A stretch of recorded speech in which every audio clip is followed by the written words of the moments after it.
Everyone, I'm Joanna and this is Julie, and we're stylists at Gary Patrick Salon. We're here to interview Gary, the owner, to find out a little more insight about his salon and the culture. So we're going to ask you a few questions. Thank you. So what inspired you to get into this industry?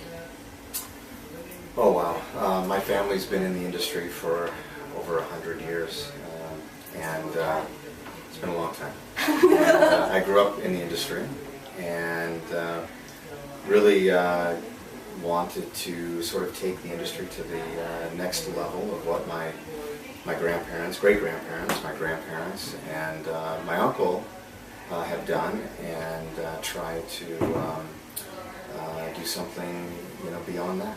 And it sort of inspired me because of what they had done in the industry. Is there anyone currently that inspires you today?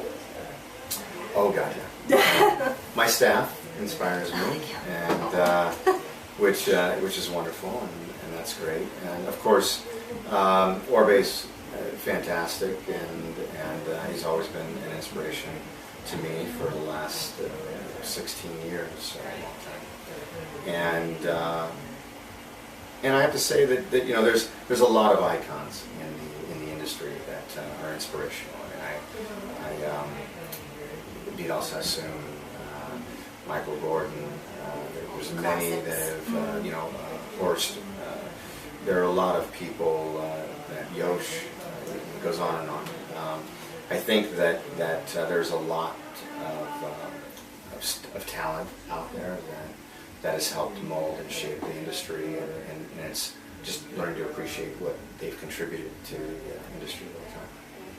So we all take a lot of pride working with you here at Gary Patrick Salon. What morals have you instilled in your company to make that happen? Well, I think professionalism is really important. I like to run this company very similar to running Hewlett-Packard or Google. I mean, it doesn't matter. I think a lot of it is giving people the opportunity to grow and not stifle anyone. That's what's kept us, I think, where we're at.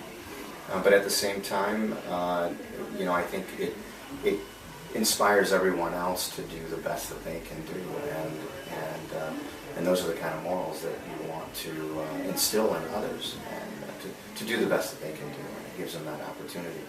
So I think trying to give that opportunity is the most important thing, and what goes along with that is being professional, structured. I think that's allowed everyone to really flourish, and so professionalism is important. So how important is continuing education for your stylists in your salon? Well, we wouldn't be where we're at today if we didn't continue education.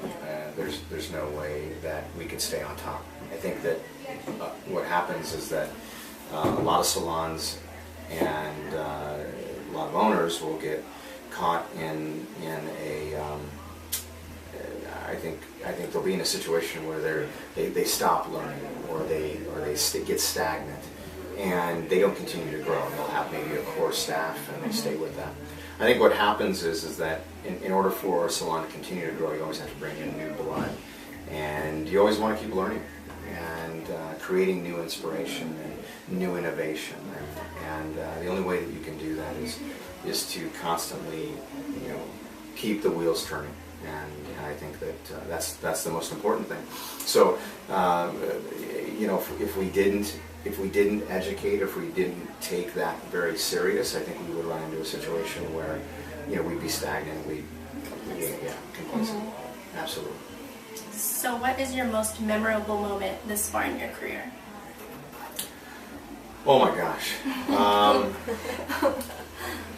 Lately I think that I've always wanted to create respect for the people that work for Gary Patrick Salon, and also gain respect from clientele and from people that aren't in the industry. I think one of the most difficult issues that we run into as hairstylists is we get stereotyped, and and so I've always tried to create, again, a professional atmosphere in order to take us to the next level. And I think that having the opportunity that we've had these last 2 years to go to Milan and Paris and to do hair for with Orbe for Giorgio Armani, I think has been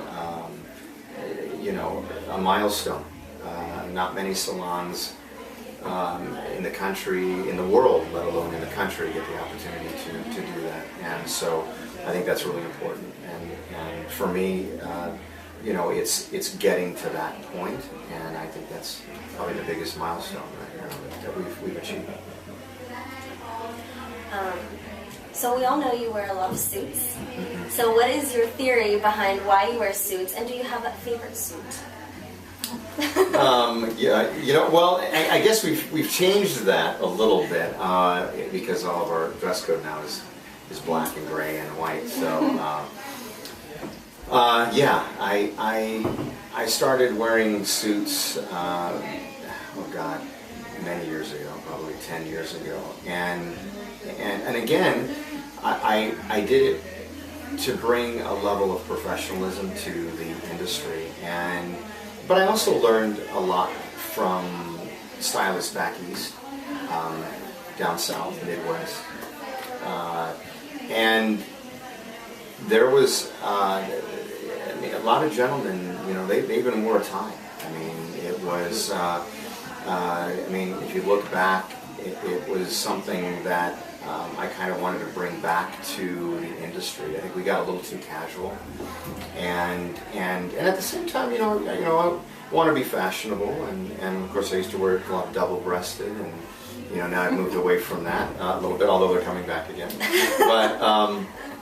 But I think that I love getting into a nice suit, whether it be a Gucci or a Prada or a Versace, and Of course, Armani.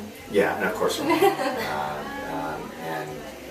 And again, whether they're all wonderful, and just feeling like you're bringing part of that fashion, to the salon as well is a good thing. I think people take you a little more serious too, being in a suit. Yeah, I think they look at you more serious, and they know that you take what you do serious, and I think that's what it goes back to that stereotype too, right? Like getting away exactly. being cruising your dresses. Yeah, exactly. And I think and instead of and not to say that it's not cool to be trendy. I do like that. I just think that for me it was, again, that professionalism that I wanted to bring back. So what would you like your community to take away from this interview? Well, community-wise, I think that one of the things that we do as a company, which I really enjoy and we continue to do, is giving back to the community. I think that's really important.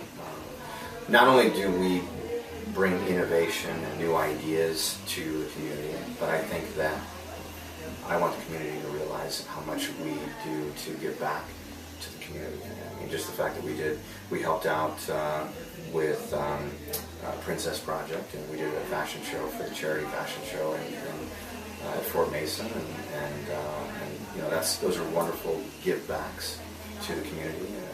We've done numerous fashion shows on our own with Style with Substance, and giving back to the community that way. So I think there's things that we do that I want the community to know that we participate in giving back as much as being innovative and creative, but we also give back to a lot of people as well. All right. Well, that concludes our interview with Gary. We really appreciate you joining us. All right. See you later. Bye.